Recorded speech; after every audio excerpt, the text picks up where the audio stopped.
I'm Mike. And I'm Adam. And this is Stuff and Waffle. Two friends talking about stuff, and often as not, waffling with frequent reference to Bond cars.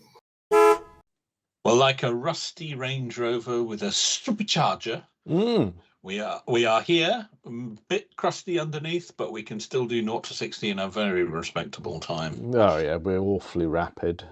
People say that all the time about us. They do, don't they? Every day we get that. It's, you two, you're really rapid. Yeah. Yeah. But here we are. Or something like that. It's Happy New Year time, isn't it? It is Happy New Year time. We've had the festivities of a new year, and here we are. Yes, raring to make 2026 a brilliant year. Oh yes. But we're off to a flying start. So New Year's Day is podcast day, so that's good. That's worked out well, hasn't it? That is. We've done well there. Can I just inquire? Will you be partaking in Dry January? Interesting. Interesting. I have considered it. It hasn't been discussed in the household as yet. And as we are the 1st of January and I have a glass of red in front of me, it hasn't happened yet. Okay, it was really interesting. I mean, I knew that you weren't, actually, because you hadn't told me already. That is a prerequisite of doing it, is that everyone has to know you're doing it, because otherwise, where's the fun in that? Yes. So I probably not. Although we did go for a very long walk down to the beach today, which nearly killed me. So there'll be some exercise. Yeah, there'll be some exercise, hopefully, but I doubt it's going to be dry. No, especially with some of the activities that have to be undertaken this month. So, yes, no more about that. But nevertheless, we are prepared for our wondrous contest. 2 truths, 1 lie. New year, fresh start. I don't don't really know what that means. As you said, I think it's best not to look into that too much. But as you said on our social media, New Year, same waffle. So I think it will probably continue in the vein in which we have set. Although you never know. You never know. This might be the one that trips you up. I mean, do you know what? Variety wouldn't hurt, would it? It wouldn't hurt for one of us to get it wrong at some point, no, just to break it up a little bit. Yeah. But yes, this week we're going into 1817, and you're dishing out the statements. I'm dishing out the statements to you, so you need to engage the brain. I can't promise much, but I'll do my best. Fine. I'd rather you didn't, to be honest. Although, as we have shown, even whether you do or you don't, it doesn't seem to make a great deal of difference. No. So it's no biggie, really, is it? Not really. No. I think we should just get on with them. Really. Yeah, let's wing it. Really, shall we? Go on. Yes. Do you have note-taking facilities? I'd have a slight desk in disarray, so I'm sort of half-assed typing tonight, so I can't quite reach the keyboard properly. So I don't think there's anything that requires tricky spelling. No, you should be all right. Okay. Yes. So I'm not the best typer, as we've learnt. So this is could the be backspace key features heavily. Let's say that. Yeah. Yes. Tonight will be even worse because I'm at an awkward angle. So obviously I'll put extra letters where I don't want them. It's not like we do software development for a living or anything like that. No, but I wouldn't normally do it with so many things in the way of my keyboard. That's true. For work, you would clear the deck a little bit. I would. Yes. Okay, here we go then. Number 1. Founded in 1909, Maybach originally built air conditioners before producing luxury cars. Okay, hang on. I'm typing things.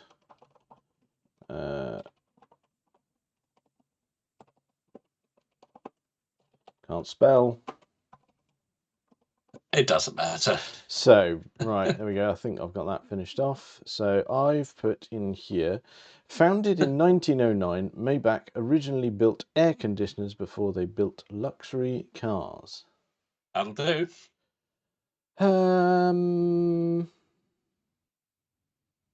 Okay. Okay. Maybe. Maybe not. I don't know. Don't know. You don't have to decide yet. That's all right. You can let that sit. You don't have to decide yet. Number 2.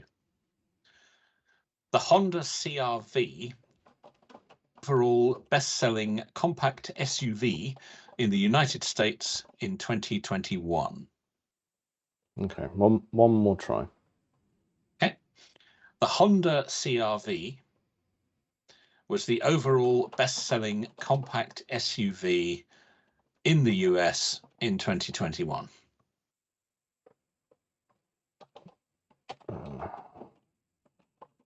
I can't spell. That was atrocious. The compact USB is what I wrote. US.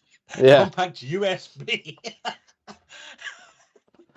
Okay. So I'm gonna. There we go. I think I've got it this time. So I put the Honda CR-V was the overall best-selling compact SUV in the US in 2021. I believe is what you said. There you go. That is what I said. That is what you said.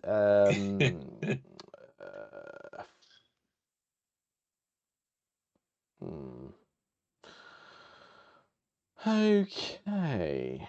All right. I mean, they do like things like that over there, but I don't. Yeah. Okay. Right. Number 3. Go on then. Number 3. Going back in history again for this one. Mm-hmm. Between 1925 and 1934, André Citroen used the Eiffel Tower as the world's largest advertising sign, with 250,000 light bulbs forming the name. God. There's a lot in there. Go on, and again. It's a long one. I'll go through it again. Between 1925 and 1934, Mm-hmm. André Citroen used the Eiffel Tower as the world's largest advertising sign.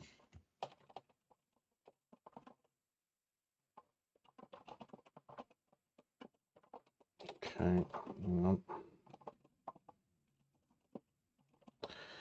So right, I got this. Let me fling this back at you. I did originally say with 250,000 light bulbs forming the name. Oh, did you? I did. Right, I didn't get that bit. So at the moment, I've got between 1925 and 1934, André Citroen used the Eiffel Tower as the world's largest advertising sign. That'll do. That'll do. He did it with light bulbs. Is what is said in my statement. It doesn't matter. Okay. Okay. So there's your 3. Have a chew on those. I'm chewing. Which one did I make up? Which one did you make up? That's a very good question. So I think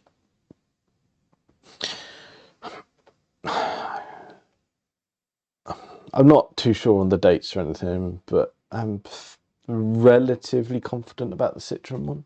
Relatively. Okay. I'm sure I've seen it lit up with the word Citroen going from the tip down to sort of towards the bottom, because obviously at the bottom it's got the arch bits that you can't really put letters on. I think it's true, but again, I'm only thinking I've seen that photo. Let's work it backwards then. Honda, what do we reckon? Honda CR-V. Yeah, they do like those, I suppose. I got no reference for amounts. I don't know. Should we be surprised it's a Japanese one, not a homegrown? America first. Yeah, yeehaw and all that. But I don't know. Should we be shocked? I don't know. Because it's the compact bit, actually, isn't it? Because if it's I did say compact. Yeah, because I'm thinking homegrown would tend to be bigger, I suppose. Yeah, not exclusively. No. Jeep Wrangler, stuff like that. Yeah, that's fair. Yeah, you forget that's good. What does that count? But I don't know. It's difficult, isn't it? I mean, then you get into the sort of very delicate world of what is compact SUV, what's a normal SUV. What constitutes the compact SUV segment? Yes. Not an aficionado, if I'm brutally honest. No, indeed, and certainly there'll be a lot of stuff in the States that we never see over here.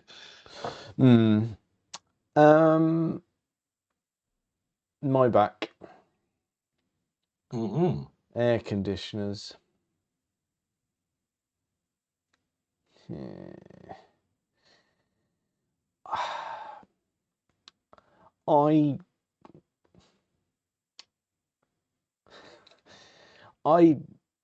you know what?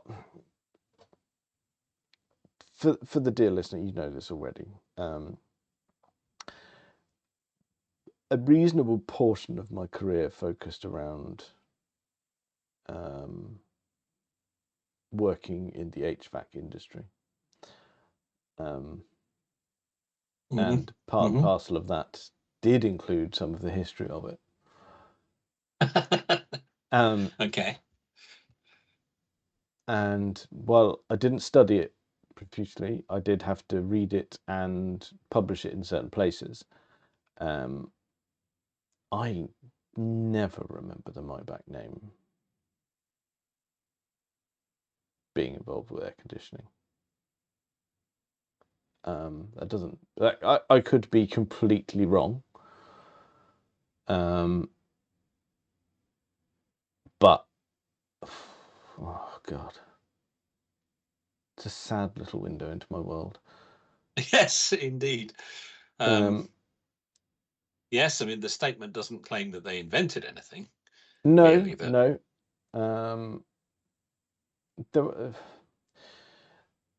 There are quite large players in that particular field, and I just don't remember the name ever coming up.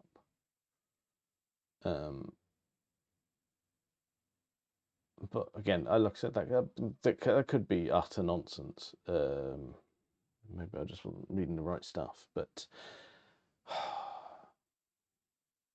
you know what it's like when it doesn't sit well based on some loose facts. It causes you to second guess yourself and think, oh, maybe I just don't remember, or I didn't. Maybe I'm just missed that, or yeah, I know it does horrible things to you. I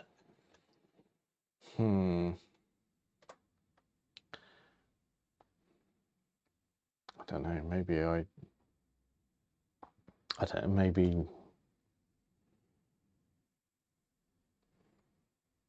if I'm wrong about it, I will go back and pore over my history of air conditioning. Is it? Oh, bugger! It is mentioned.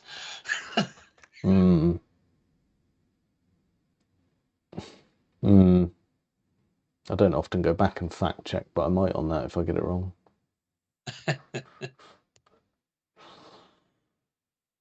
Oh, bloody hell. Nah, sod it. Shit will get off the pot. Maybach, false. Honda, true. Citroen, true. We're locking that in? Okay. Well, New year, new you, and all that. You're quite. Yes. How's the cycle been broken? That's what everyone wants to know at this point. Yes. Has Maybach tripped you up? As it has for many people, they're quite long. Yeah, easy trip hazard. Yes. But especially that pointy up thing on the bonnet, you could hurt yourself on have that. Your eye out on that. Yeah, it could. Yeah, I'm just stalling at this point as usual. I got it. Yeah, don't worry. Yeah. So, did you get it right or did you get it wrong? Well, I better reveal before people turn off in disgust that you got it absolutely right. Very good. Of course we did. Of course you did. Yeah, of course you did. Why wouldn't I? Of course you did. This is impossible to fail. Yes, Maybach did not make air conditioners ever, as far as I'm aware. Well, I'm glad that my previous life confirmed that. They did, however, not start making luxury cars. There is a vein of truth to it. Okay, what did they start making?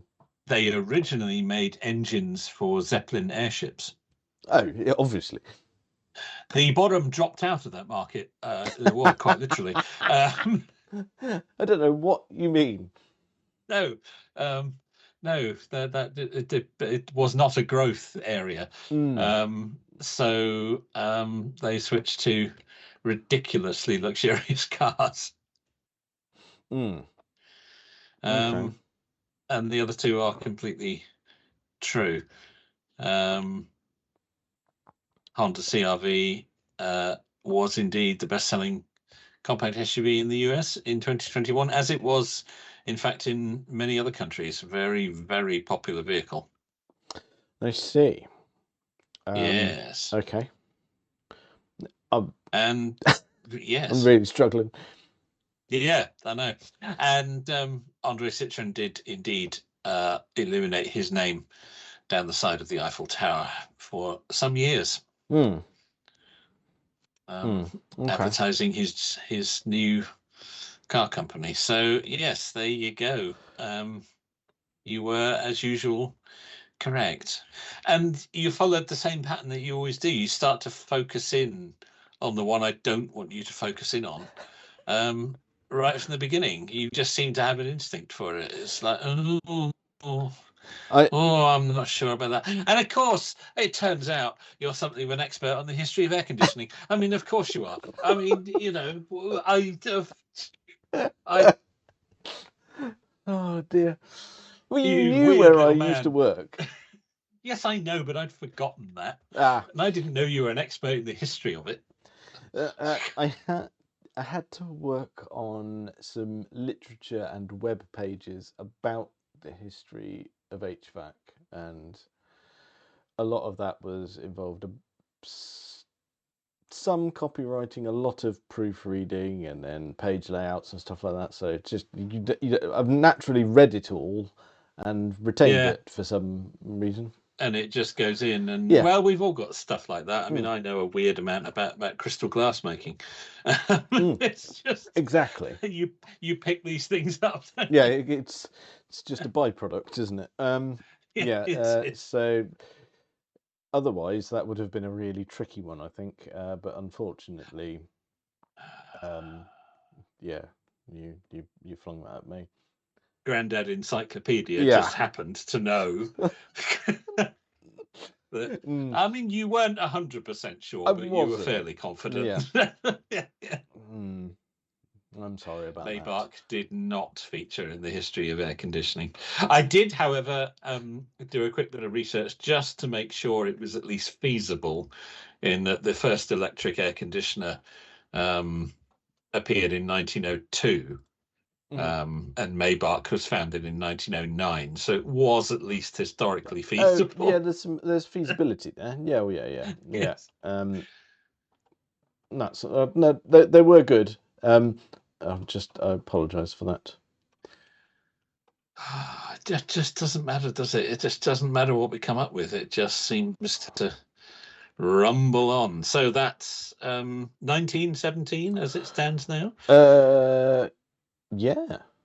Yeah, snuck it's in, 2 didn't points it? apart, and then next week you'll do some statements, and I'll tighten the gap to 1 point again, and yeah, on we go, and so on and forevermore. So on. Yes, but that seems all right.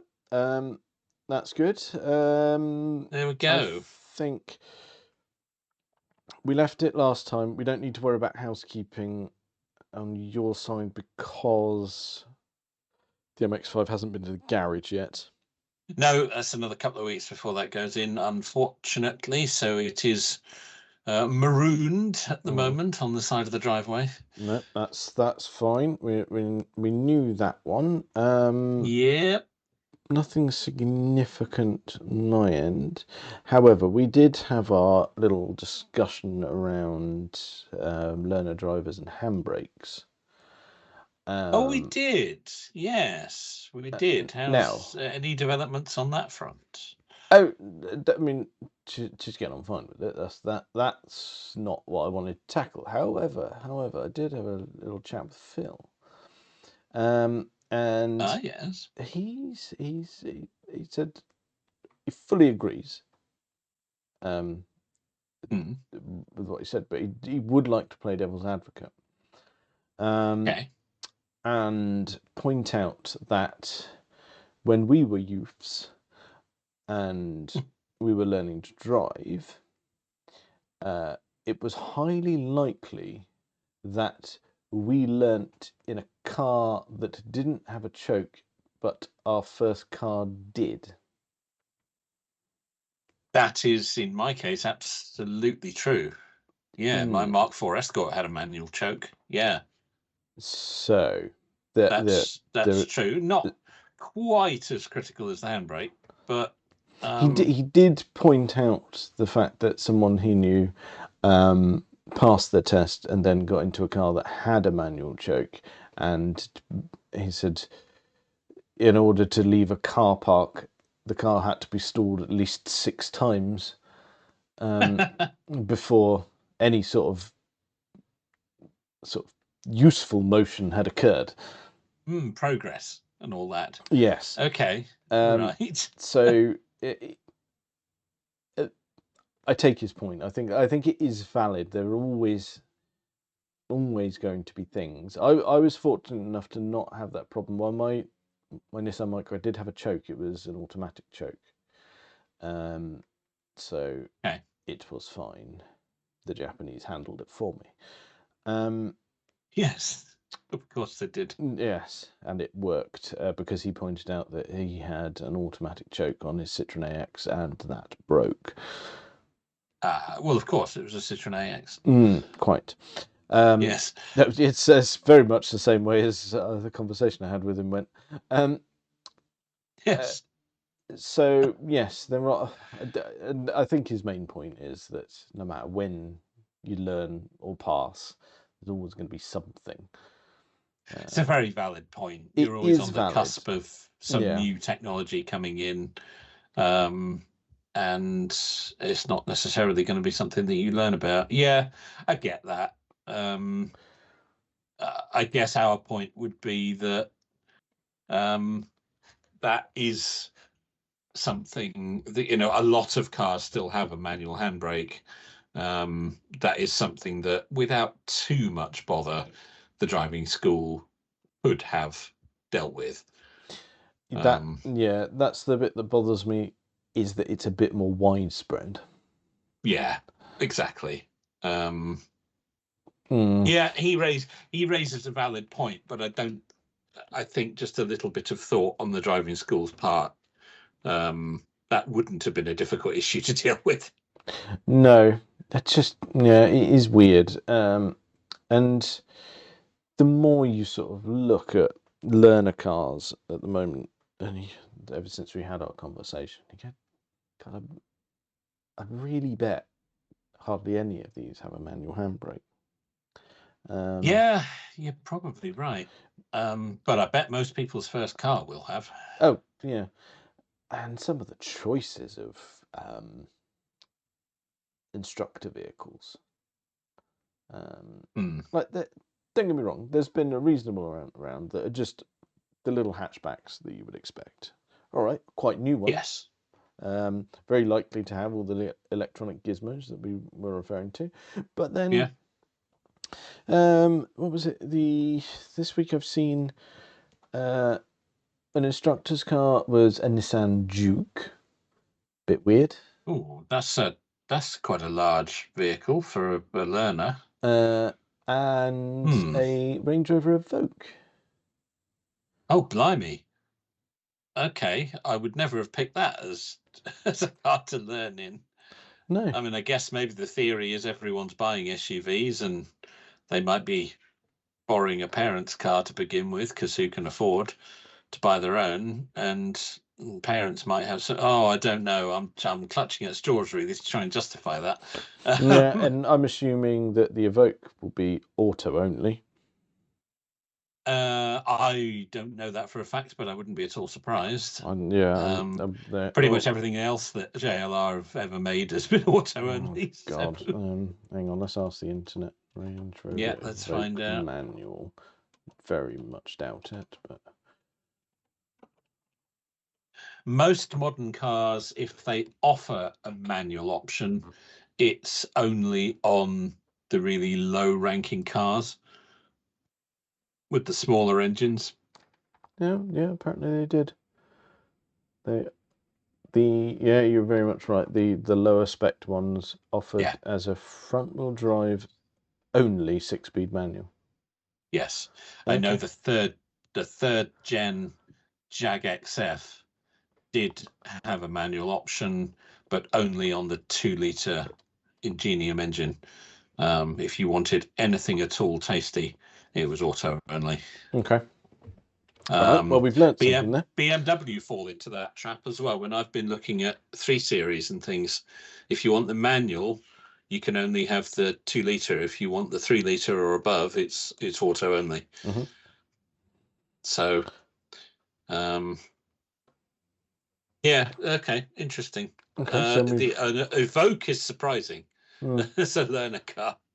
So I'm looking now, and I'm seeing, like we said, the really boggo ones, but there's an awful lot here that are manual. Yeah. Like used ones, 2017, 2020, 2021. Yeah. Most people's first cars are not going to be new, are they? I mean, they could be as much as 10, 15 years old. When there would be even more. So you're looking at Corsas and Fiestas and Polos and stuff like that. Yeah. It's going to be manual with a ratchety handbrake. So it is. Although nothing with a manual choke anymore, for sure. But, no, that will have gone. That went a long time ago. But I take Phil's point. That's a very valid observation. It is. And I fear that, like we've said, it's manual handbrakes that are the thing that will disappear. My prediction is if and when we're still doing this in 10 years' time, it will be manual transmissions. I think we're griping about. Ultimately, I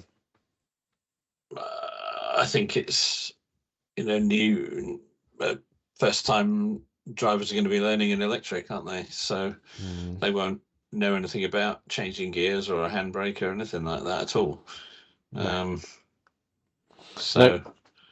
They'll care about spaceship noises, and that's about it. Yes, right. Does it go whoosh? Yeah, and is this one of the ones that the Maniac built? Yeah, it could be. Yeah. Don't know what you're referring to. No idea.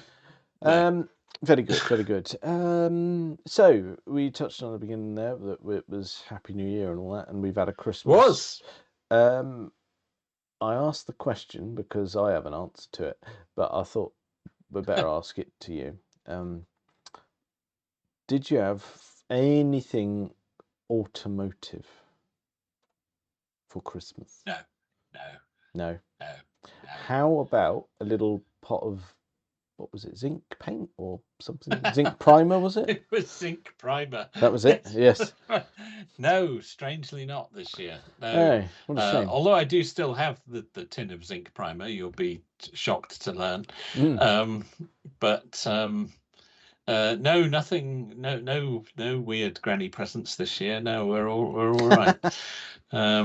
So yeah, no. Yeah, nothing weird at all. There was something last year, actually, other than the zinc primer. I don't even remember if that was last year or the year before. But a magnetic workshop light that you can, put on the underside of a bonnet and things like that. That has proven extremely useful. Not when working on my car, but it was extremely useful when building my son's gaming PC over Christmas. It was invaluable because, of course, being magnetic, you stick it to the case. Yeah, so, perfect. Yeah. Really good for building in the middle of the night and you drop a screw. Yeah. Yeah, inevitable. Inevitable, absolutely inevitable. Yes. Call it all the words and then rummage. Yes, exactly. Yes, we've all been there. Oh yes. Oh yes. Yes. Oh dear.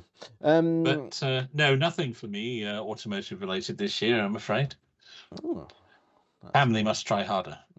Yeah, they need to get on that sharpish, don't they? I did have a few actually. Okay. A couple of Lego kits to begin with. Oh, tremendous. So I've got the Williams Formula One car, the FW14B, the Nigel Mansell car. Oh, that's a bit of you, that, isn't it? That is, yeah. And it's the same scale as the Senna one, which I've already got, so that's nice.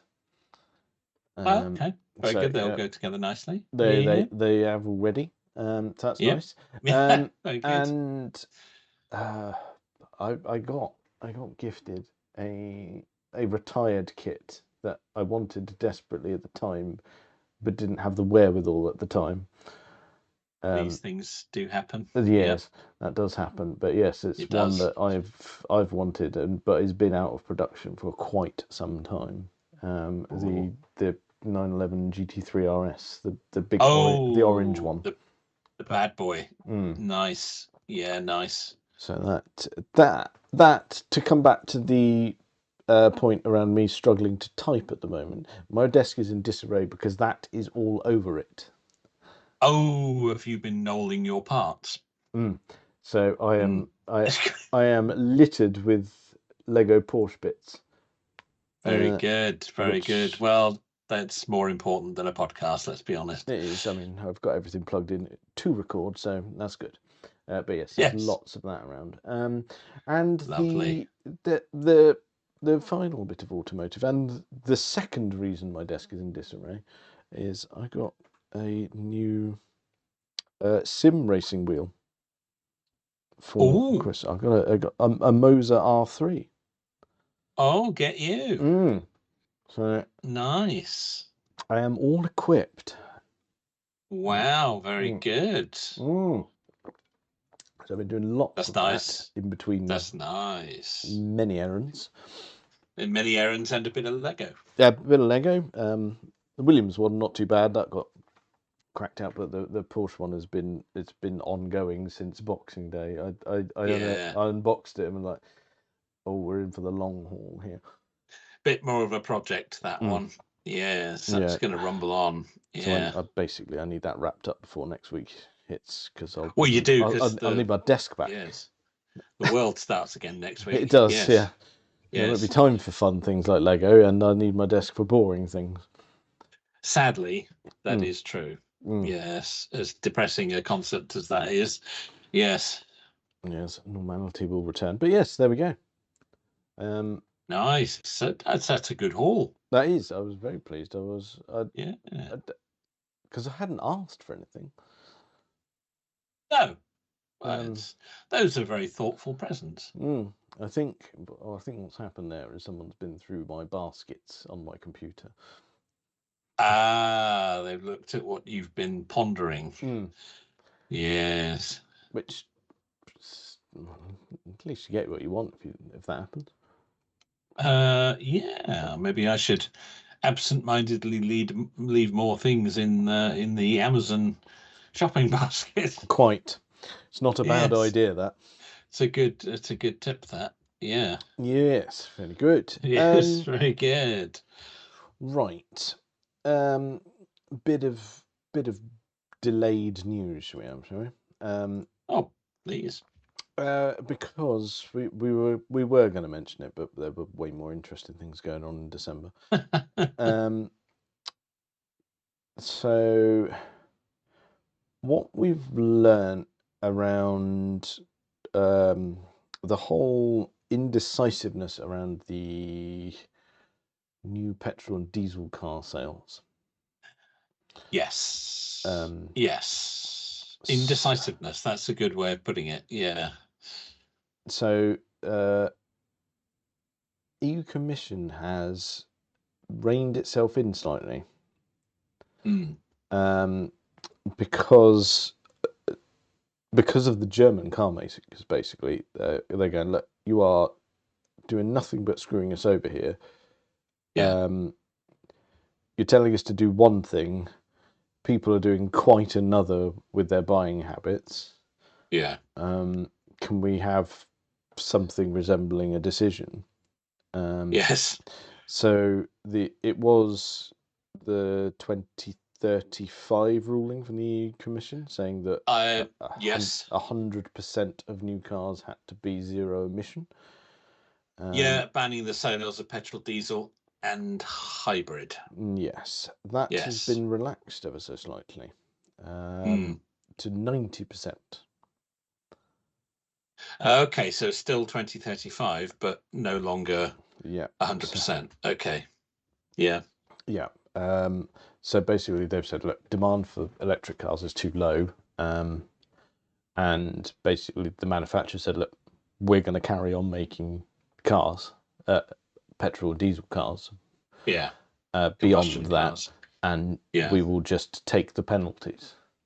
Yeah. If you want to fine us, but that's what people want. Yeah. So yeah. It's difficult, isn't it? Because it was originally the car manufacturers who pushed for a deadline because they need to plan manufacturing, they need to gear up factories and things. This sort of flapping in the wind of, oh, well, we're going to shift to electric at some point. It was the car manufacturers themselves who said, yes, but that's useless from a business manufacturing point of view. We need to know. We need a deadline to work to because we've got a lot to change. So the government set the deadline. Governments set the deadline, but the buying public said, "No, you're all right." Not all the buying public. No, but it's a point that we've made of going, the people who want to adopt electric cars have. Well, and I think it built an early confidence in it, didn't it? Because everybody who was interested in it said, "Oh, cracking! Yeah, I'll have one of those," and they bought one, and they love them. Yep. And they'll never go back. But once all those people had done it, it sort of flattened out, which I suppose was always going to happen. And the people that are just going, well, I don't know what to bloody buy, and who are just not sold on it, all the indecisiveness has made them not buy them. Well, there's sort of three. You've got your minority of people who go, I'm never having an electric car. You go, well, good luck with that. But then you've got the people in the middle, which is probably the largest percentage, going, well, you lot can't make up your mind. I'm just going to buy something I know. Well, that's the thing, isn't it? There's yes, that's right. And they'll go into a dealership, and of course, a lot of people will buy whatever the salesman tells them, and the salesman will probably sell them what they've got in stock, or what they make the most commission on, or whatever, or what they've been told to sell by their manufacturer. And there's sort of three camps, isn't there? There's those, as you mentioned, I will never have an electric car, full stop. Then there are those who, I will no longer ever have a combustion car because EV is brilliant. And then there's everyone else in the middle. Yeah. Who either doesn't know, doesn't care, or will just follow the herd. Or won't do anything at all. Will just keep driving the car they've already got. Yeah. And it's difficult. But I suppose you could argue they should have They should have seen it coming, that sales were going to plateau after everyone who was excited to buy one and for their lifestyle really fitted having an electric car, because for some people it absolutely works really well. Once all those people had got them, that it was maybe a bit short-sighted to not have realized that it was going to plateau at that point. So they were going to have to come up with a further incentive to get the next batch of people to make the shift, or to encourage them to make the shift, or to make the products so good that they won't care that it's driven by electric. Renault 5, I think, has that. I think that's a good example of a vehicle that has that. Nobody talks about the fact that it's electric. It's just brilliant. Yeah, they just go, "Oh, I want a new Renault 5." What propels it is irrelevant. It could have quite easily been a petrol engine car, and that would have been perfect. Yeah, I don't generally think people care. So yeah, it's really tricky. We've obviously got to do something about climate change. We've got to get off our reliance of fossil fuels, but the car is only one part of that puzzle. It's and I think it's almost that a is throwaway. often forgotten. That's often forgotten. Yeah, it's the most public sort of way of going, "Oh, well, this is the problem." Again, there's a lot bigger problems. There's a lot more to it than that. It's part of the problem, but actually, what about container ships? What about international jet travel? What about private jets? What about road haulage? There's lots of public transport. And even if delivery, you get away from the whole transport sector and go, what about manufacturing in China? Heavy industry in countries that don't care. Yes, exactly that. Data centers. There's another one. Not all as renewably powered as some might claim. We need a mix of solutions. And the passenger car is one part of the big picture. Yes, it's something that needs thinking about. But there's a lot of governments tend to like black and white thinking, don't they? Put everybody in an electric car, right? That's that problem sorted. On to the next. It's not that simple. No, it doesn't work. But there we go. No, it doesn't. And I think that I do think, though, on the part of a lot of people, a lot of ordinary people, the think there has been a slight shift in thinking, in that we have petrol cars, we have diesel cars, we have electric cars. They're all cars. You just pick the one that works best for you. Yep. Yes, there's the anti-EV mob who I will never have an electric car. You're never gonna be able to talk to those people. No. But no, and it's that thing of, like, you and I would probably agree of going, look, we accept the fact that electric, as it currently stands, is the next piece of technology that will transport us, and we will have electric cars, both of us. I know you've had one, but I've had to play with it. Yeah, and it works well. We'll have one, but yeah. I think we're of the mindset of going, well, the people who say, "Oh, I'll never have one," it's daft. But I think you and I are probably in agreement of going, we probably would never exclusively have it only in an electric car. No, probably not. Yeah, it's good to clarify that those two pools of people are very different. In an ideal world, there'll be something tasty tucked away for the weekend. Quite. Yes. Oh, yes. And that will almost certainly be a combustion car. But for the day-to-day business of going to work, going to the shops, doing the school run, that kind of stuff, electric absolutely sense. makes perfect sense. Yes. Absolutely. However, the world needs to sort itself out, because in general, people aren't buying them. No, because no, and that's without even looking at the people who've already got them and are thinking about maybe they've had them for maybe 5-6 years now. They're thinking about the next one. Oh, blimey, these have depreciated a lot. Not sure I can afford to trade this in for another one. So they might keep the one they've got because, shock horror, batteries last way longer than everybody said they would. Batteries last longer, and no one's in a position to go, oh, I'd love to lose another massive chunk of money by buying another car. Yeah, shall I chuck another 150 at this and see what happens? This one's still functioning. You go, right, I've lost money on it, but at least I won't lose another massive chunk.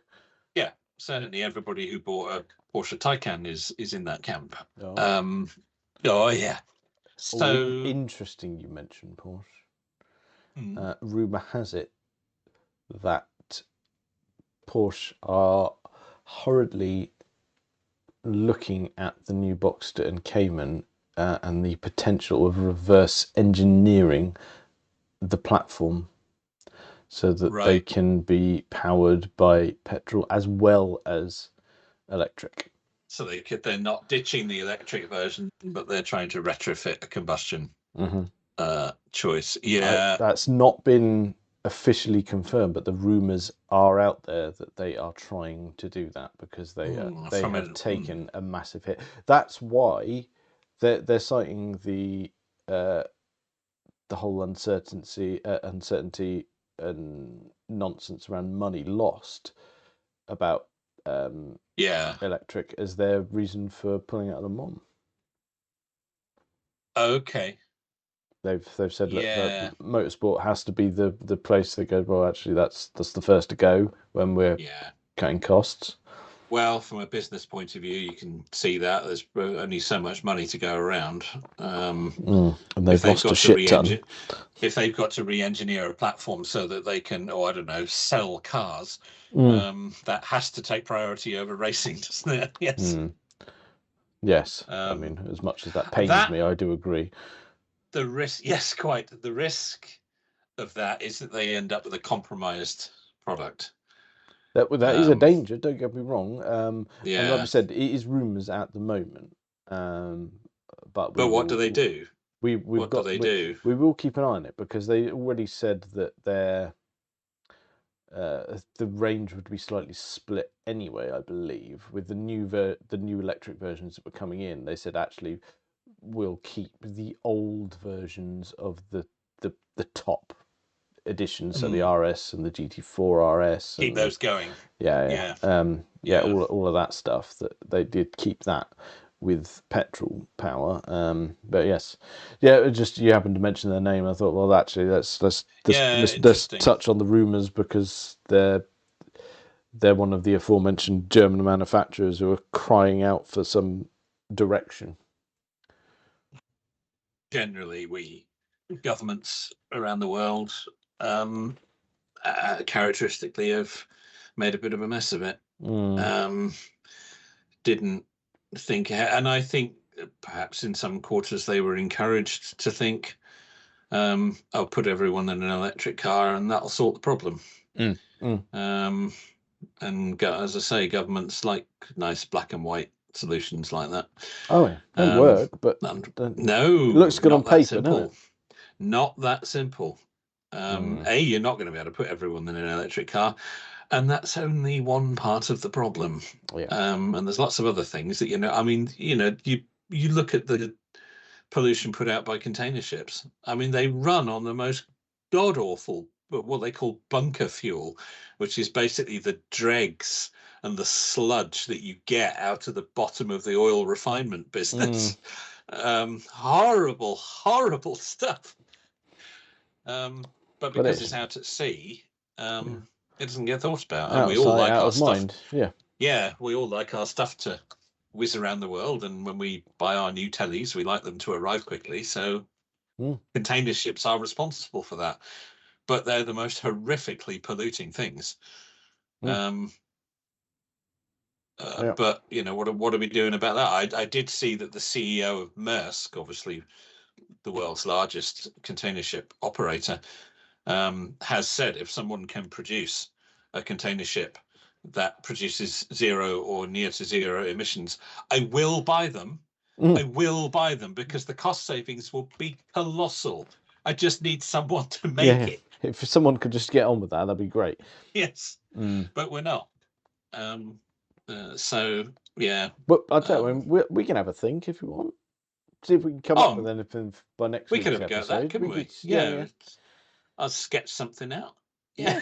I've already got some ideas. Don't you worry. We'll think on that. But okay. No, it's a fair point. But yeah, it's interesting to see. We've had manufacturers all over the shop backpedaling, and now at government level there's some backpedaling. All right, 10% isn't a massive amount, but it's it's going to get used as a political weapon in elections, isn't it?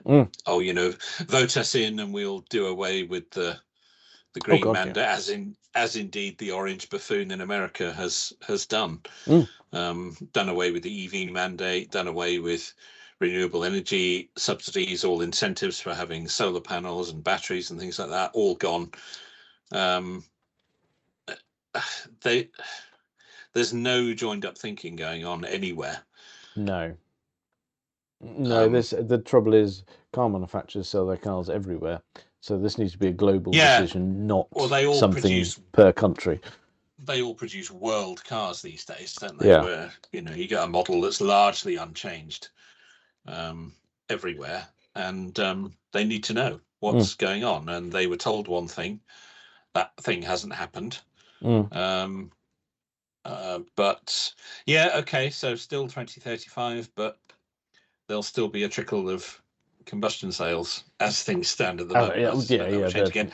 And of course, the other thing they need to focus on is a charging infrastructure. Oh, bloody hell! Because electric cars don't work without one. No. And that actually is in a much worse state than the development of the cars themselves, at least in this country. It is. It's a joke in this country. There are lots of cars now that can do 300, 350 miles on a charge, and that's great because that's a really sensible, usable amount. Oh yeah, you can get a lot done with that. But if you can't charge it quickly and easily, it's still not going to work. And the state of the charging network is still what's putting a lot of people off. It's not the cars themselves. It's, but what if I can't charge it? Yeah. Find a way to charge it at home, probably find a way to charge it at work. But what if I want to do a long journey? Yeah. Can I charge it on the motorway? Can I charge it where I'm going? Yeah, that's a big concern. And it's, when you talk to people about it now, that's the concern they've got has shifted. It's not, can the car go far enough? Yeah, most of them can now. But can I charge it? Yeah, it's no one wants to put that level of research into a long journey before they set off. I mean, if you in your petrol car, you go, right, I'm going to go and do 300 miles. And you go, well, then you'll just know. There'll be petrol. Yeah. That's nearby wherever I'm going. There will be a petrol station. That's not the case so much with EVs. Some manufacturers fare better than other. Obviously, Tesla have the supercharger network. Other manufacturers don't have that. So you're reliant on the public charging network, and that is nowhere near where it needs to be. It's a complex thing. It is. I'm not sure 10% is going to do it, but I also, the other side, we've got to do something. Well, like you said, this is what it currently is, so it's definitely subject to change. But as with all these things, we keep an eye on it, so we'll be all over it. When I would say when or if, no, it's when it changes again. I would say. It will absolutely will, and it will be inconsistent between different areas of the world. No doubt, our legislation will be different from the EU's now that we're not part of that anymore. But that's another area that let's not wrap it up. Let's not. I can't get into Brexit right now. No.